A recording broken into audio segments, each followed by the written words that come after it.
মঙ্গলবার ঢাকা রিপোর্টার্স ইউনিটিতে ডিআরইউ এক সংবাদ সম্মেলনে মুরাদনগর উপজেলা বিএনপি ও এর অঙ্গ সংগঠনের নেতাকর্মীরা অভিযোগ করেন তাদের রাজনৈতিকভাবে হয়রানি করা হচ্ছে এবং মিথ্যা মামলায় ফাঁসানো হচ্ছে।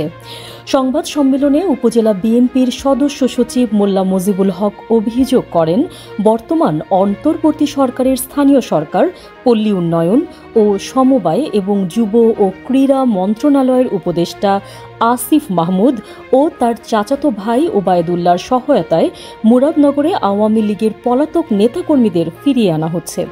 এদের মাধ্যমে এলাকায় উত্তেজনা ও অস্থিরতা সৃষ্টি করা হচ্ছে।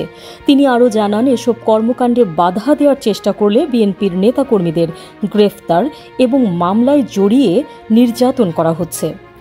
বিএনপির পক্ষ থেকে আরও অভিযোগ করা হয়, বৈষম্য বিরোধী আন্দোলনের স্থানীয় কমিটিতে নিষিদ্ধ ঘোষিত ছাত্রলীগের একাধিক নেতাকর্মীকে অন্তর্ভুক্ত করা হয়েছে।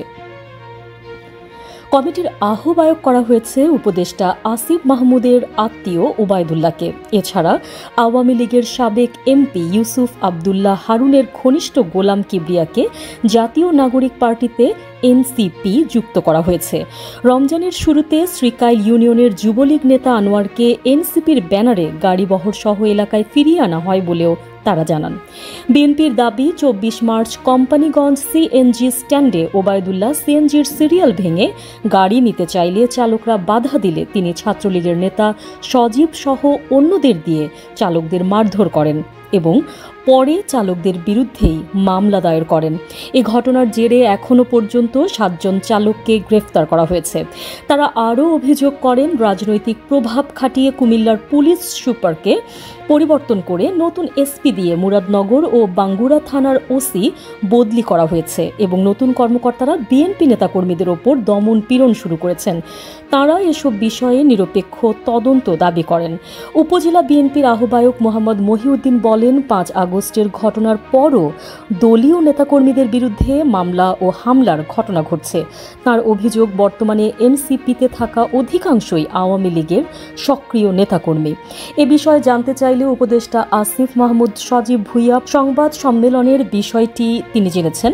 তার দাবি, স্থানীয় একজন চাঁদাবাজকে রক্ষা করতেই তাকে উদ্দেশ্য প্রণোদিতভাবে অভিযুক্ত করা হচ্ছে। তিনি বলেন, 24 মার্চ বিএনপির এক শ্রমিক দল নেতাকে ছাড়াতে থানায় হামলা চালানো হয়। 1 ঘন্টার বেশি সময় ধরে চলা এই হামলায় থানা ক্ষতিগ্রস্ত হয়, পুলিশ সদস্যরা আহত হন এবং বৈষম্য বিরোধী আন্দোলনের প্রতিনিধিরাও আক্রান্ত হন। ঘটনার পর পুলিশ একটি মামলা করে এবং অভিযুক্তদের খুঁজছে। আসিফ মাহমুদের দাবি, প্রকৃত দোষীদের আড়াল করতে বিএনপি সংবাদ সম্মেলন করে বিভ্রান্তিকর তথ্য দিচ্ছে। যদিও থানায় মামলার ভিডিও গণমাধ্যমে প্রকাশিত হয়েছে এবং সাধারণ মানুষ তা দেখেছে। নিউজ ডেস্ক, সংযুক্ত। সাবস্ক্রাইব করে সংযুক্তের সঙ্গে থাকুন।